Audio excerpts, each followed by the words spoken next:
Matt, how do you assess the round?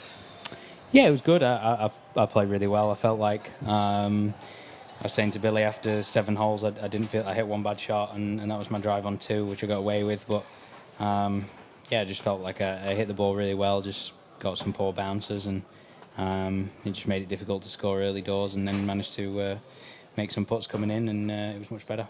Giving yourself an opportunity as well on the final day? Yeah, I mean, obviously 6 back right now, which is plenty. But this golf course would make it 7 apparently. So, but yeah, this golf course is one that you can go low round. Obviously, the only issue is most of the low scores tend to come in the morning when the greens are soft. So, be harder tomorrow. I'll need guys to come back to me. But if we get off to a hot start, who knows? Knowing how much you like to play by numbers and make everything exact science, how are you handling how firm and how bouncy this place is? Yeah, I'll be honest. I'm not really a fan. It's difficult to. I just feel like sometimes, I've heard it on commentary all week. You can hit good shots and get bad bounces, and you can hit bad shots and get good bounces. And like I say, I felt like for the first 7 holes, I didn't really miss a shot.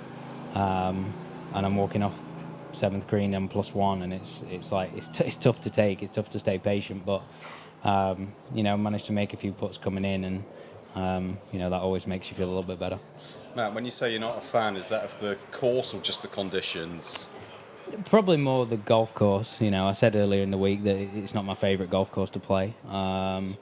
But I think obviously, with how firm it is, that obviously exaggerates some of the slopes and stuff as well. And, you see where the pins are this week, that a lot of them are incredibly tucked, just to probably try and protect it as much as possible. But like I say, early doors, I feel like it's possible to get a score going later on. Obviously, once it firms up and the wind picks up, it's more difficult. I know we'll forever kind of hark back to winning the US Open. And you can carry on doing that forever as well. Yeah.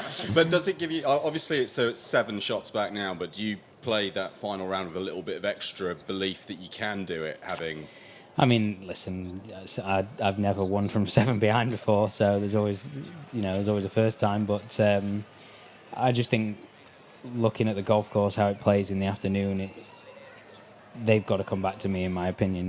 That it's difficult for me to make a real charge without someone else up there as well doing the same thing. I just think that's kind of how the golf course plays.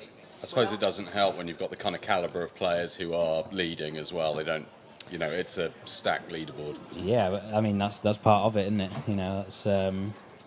That's part of the challenge. Without wind, does this withstand the modern game? We've seen it early today. Firm as well. Yes. I mean, probably not. If the greens are softer than they are in the morning and there's no wind, I mean, no, I wouldn't say so.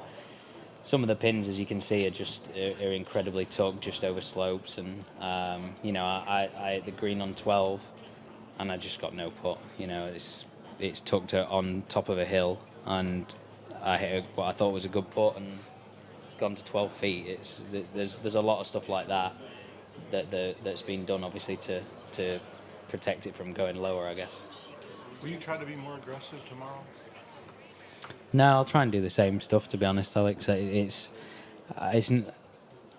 mean, again, it depends on the pins and stuff like that, but there's certain holes out here that, those are your chances to try and pick up your shots. So it'll just be the same thing, and 16 for me is an example of a hole where I've just tried to make par all week, just bang it into the long rough, wedge it up on the green, and get out with a par. Same with 17. So there's a couple like that, but then you look at 9 and 12, and you're kind of disappointed if you're not making birdie there. So it feels like this entire island is trying to kind of will Rory across the finish line. Do you hear the roars out there? Do they sound like kind of Tiger roars? Do you guys sense that everyone is behind him as much as we do? I didn't hear the crowd, but I didn't hear the crowd where he was, but I heard, I don't know if he did something special on maybe not 9 or something. For, Eagle on yeah, so I heard people watching in the just where all the food and stuff like tented villages are and stuff like that. That was a big cheer. So I knew something must have gone on. But he's one of the most likable guys on tour by a country mile. So I think most players would be more than happy for him to win. I mean, same with Victor. He's a great kid too. Matt, you said you've never won from 7 back before. Did you ever do it as a junior? Not that I can remember. No. Matt, how have the last few days been in terms of how people have treated you? Have you noticed a difference in more people wanting to know your opinions about things because you're now a major champion? Is it? Yeah, I guess. I mean, I've done press every day, which is one of the first times, being at a tournament. It's that's a new thing, It's just sort of getting used to that, and I guess doing that more often. And but yeah, I mean, obviously since winning the US Open, there's definitely been more of that. Yeah. Great. Nice All one. right, thanks guys. Matt.